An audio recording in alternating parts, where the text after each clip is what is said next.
Hello readers, welcome to Storytime. I am your Storytime reader, Ms Nikki. Before we get started with today's book, I'd like to ask you, what do you love doing most in the world? Something that makes you happy and brings you joy. Yes, drawing, swimming, playing a musical instrument. Good! Keep on doing those things that you love. Today's Read Aloud is a true story that introduces us to Jennifer Jones. There she is on the cover. The title of the book is On the Line, My Story of Becoming the First African American Rockette. What do you think Jennifer Jones loves to do? Good guesses. Let's read and find out more about Jennifer Jones. On the Line, My Story of Becoming the First African American Rockette, written by Jennifer Jones and Lisette Norman, and illustrated by Robert Paul Jr. What do you love doing most in the world? Well, I love to dance. I remember the moment dancing stole my heart. I was 9 years old. On my first day of dance class, I discovered a new way to express my feelings using every part of my body. I stretched my arms high above my head to let the world know I'm here. During ballet, I felt free when I leaped through the air, and bold in jazz when my feet went tap, tap, tap across the floor. That first day of dance class, I fell all the way in love with dancing.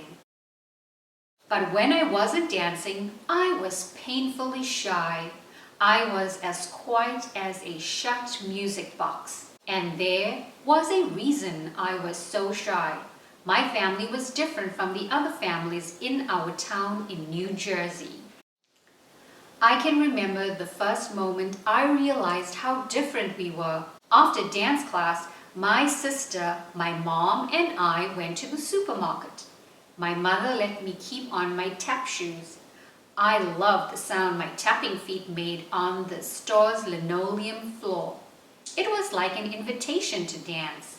As my mom pushed our cart through the store, I did my favorite tap step. With my hands on my hips, I backflapped my way down the aisles far ahead of her. Suddenly, a frowning store clerk stopped me. "What do you think you're doing?" Practicing a step I learned in dance class," I said in a voice so small I was surprised she heard me. "Girls like you don't become dancers," the woman said. Then she yelled out, "Whose child is this?" "She's mine," my mother said, rushing up to us. Her face was mixed with worry and relief.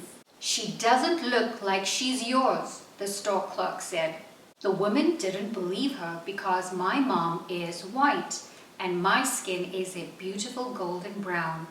My sister and I were among the first brown babies to come from interracial marriages, which were illegal in parts of the United States until 1967. My dad is black, and back then many white people didn't think people of different races should marry.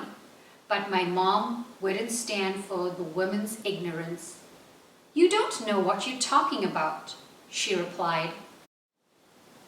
When we got home from grocery shopping, my mother called my dad at work, not to tell him about the woman at the supermarket.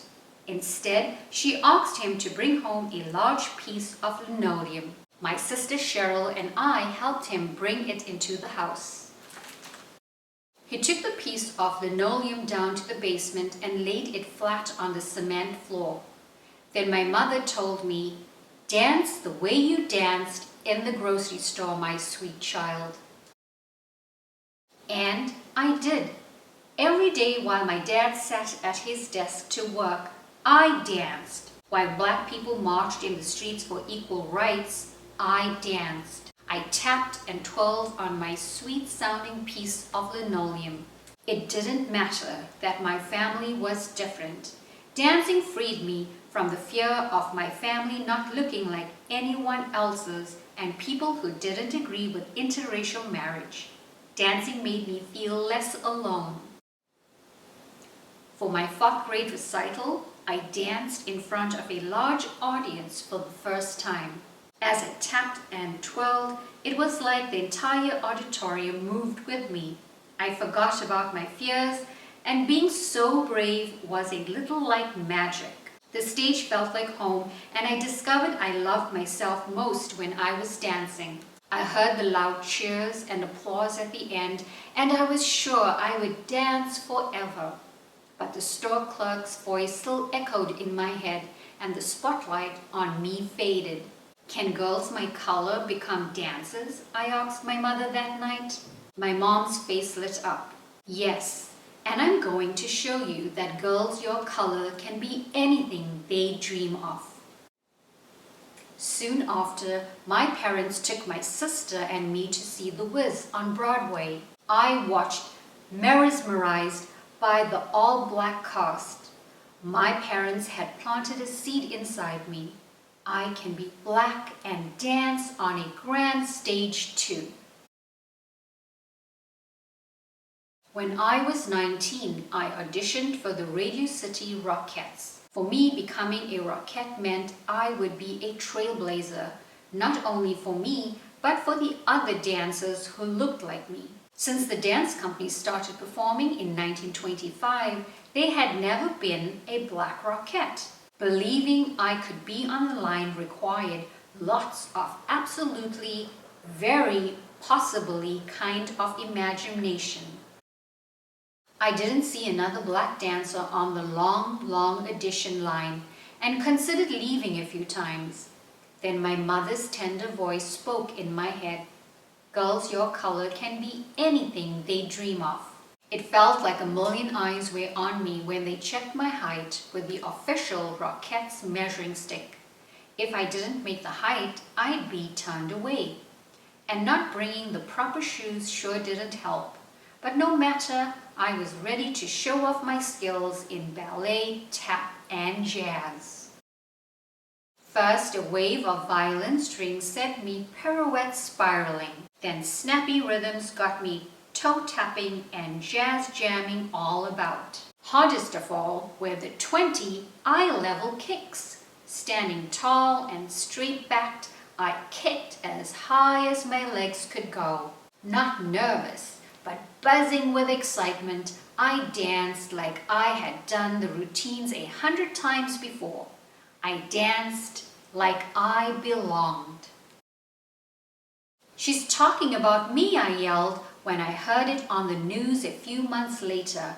"I always knew you could do it," my mother said with pride piled high in her heart. I never set out to break racial barriers, but I was ready to take on my new role. And if I hadn't stayed on that audition line, I would have never made it into the Rockettes line. Stepping onto the Radio City Music Hall stage for the first time took my breath away. My stomach was a carnival of butterflies. Many people came to see the first African-American Rockette. To calm my nerves, I imagined I was down in our basement, dancing on a piece of sweet-sounding linoleum, with just my parents and sister there cheering me on. 36 Rockettes dressed in identical colorful costumes, a microphone hidden in the heels of our tap shoes. 72 unified legs performing 300 eye-high kicks. We all danced as one. Afterward, I cried with joy. Doing what I loved most had led me to one of the grandest stages in the world. That day, I made history as the first African-American Rockette. When the show was over, I exited from the Radio City Music Hall stage door. My family stood in a crowd of people waiting to get my autograph. There were also news reporters requesting interviews and photographers with bright flashing lights. I reached out for my mother's hand and pulled her into a tight hug. She stood beside me and together we posed for pictures. Her endless support and belief in me helped the seed she planted in me long before blossom into that sweet historic day. There are many stories like mine all around us.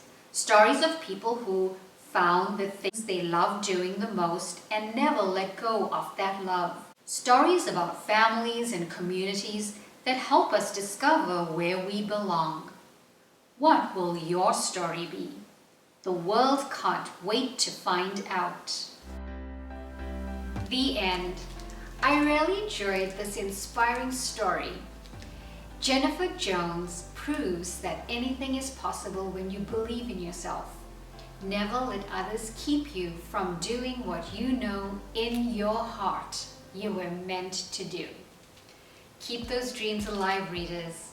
Until next time, take care of yourself and each other, and stay curious.